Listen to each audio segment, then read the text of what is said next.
Nakisaya ang ilang Kapuso Star sa pagdiriwang ng Araw ng Davao, habang sa Bataan naman nagpakitang gila si Aljur Abrenica sa target shooting.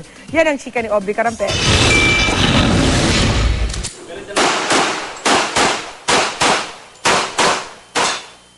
Target shooting ang bagong kinahihiligan ni Aljur Abrenica. Bata pa nga lang daw siya, pangarap na niyang makasali sa ganitong uri ng sport. Hilig ko po talaga. Bata pa lang po ako, hilig ko na po talaga pumunta. Ngayon lang ako pinayagan ng tatay ko.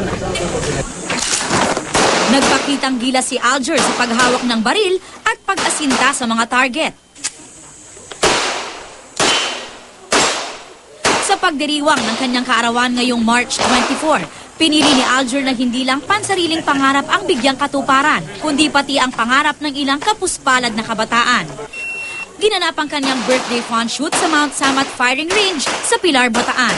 Ang perang nalikom dito, ibinigay sa pamahalaang lokal ng Pilar para sa mga proyekto nito para sa mga kabataan. Napili ko yung mga bata kasi nga, naniniwala ako kasi na, kumbaga, yun na nga kasi, tradisyon na siya na tumulong sa mga bata. Tsaka mga bata kasi, pag-asa ng kinabukasan natin. Ako po, ang aking mga kasama ay natutuwa sa ginagawa po ng ating pong kaibigan si Mr. Aljur Abrenica at nakikita po natin na gusto niya makatulong sa mga kabataan, lalong-lalo na po dito sa bayan ng Pilar. May paalala naman si Aljur sa mga kapwa niya nahihilig sa target shooting at pati na rin sa mga gun owners. Learn how to handle yourself.